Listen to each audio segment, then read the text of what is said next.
কাম বন কৰি আজৰি হ'লোৱে। সেই নহয় আমাৰ ইহঁতকো খুৱাই বৈ অফিচলৈ পঠিয়াই দিলোঁ। এতিয়া অকল টিংকু পিংকুকহে পাতিবলৈ বাকী আছে আৰু। টিংকু পিংকু ভাত বাঢ়িছোঁ, খাই ল'বি হিয়া।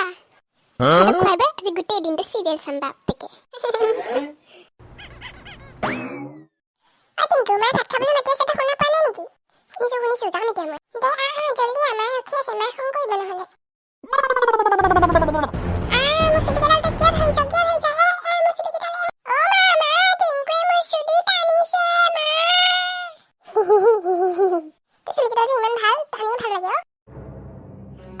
টিংকু তই বাৰ চুলিকেইডাল কিয় টানি আছ?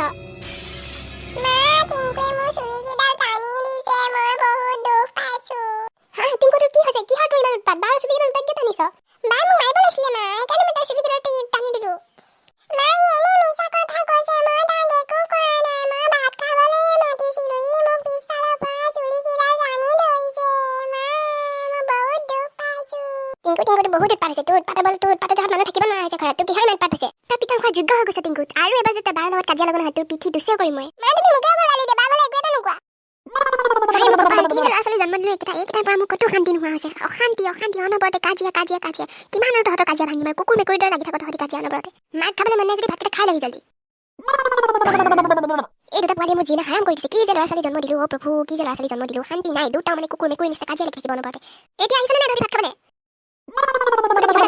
খাম গাজৰ কৰি দে। তুমি এইবিলাক কি বাজি দিছা? তুমি নাজানা নেকি মই ফুলকবি ভাজি খাই বেয়া পাওঁ? তুমি ইমান বহুত বেয়া। তুমি কি ক'লি তই? যি দিছো তাকে মনে খা। মই ভাত নাখাওঁ, মোৰ ভাতখিনি লৈ যা তুমি। মোৰ কিহৰ ইমান উৎপাত হৈছে? ৰ তোক দি আছো। মা মোক এৰি দিয়া, মই যি দিয়া তাকে খাম। মোক এৰি দিয়া মা, মোক এৰি দিয়া, মই দুখ পাইছোঁ। কৈছিলি নে নাই তোক আৰু উৎপাত নকৰিবলৈ? মই আৰু উৎপাত কৰিলে পিটন দিম বুলি কৈছিলি নে নাই? এতিয়া পাইছ নে নচলা? মই খুব ভাল পাইছোঁ। মোক তেতিয়া এনেই চুলি টানিছিলি নহয়, এতিয়া পিটন খালি। মা মই আৰু একো দুষ্ট নকৰোঁ, তুমি যি দিয়া তাকে খাম। বাৰ লগতো আৰু কাজিয়া নকৰোঁ, তুমি খং নকৰিবা, নামাৰিবা আৰু মোক মা তুমি। আপোনালোকে যদি এই ভিডিঅ'টো চাই ভাল পালে তেতিয়াহ'লে লাইক কৰিবা, শ্বেয়াৰ কৰিবা আৰু চেনেলটো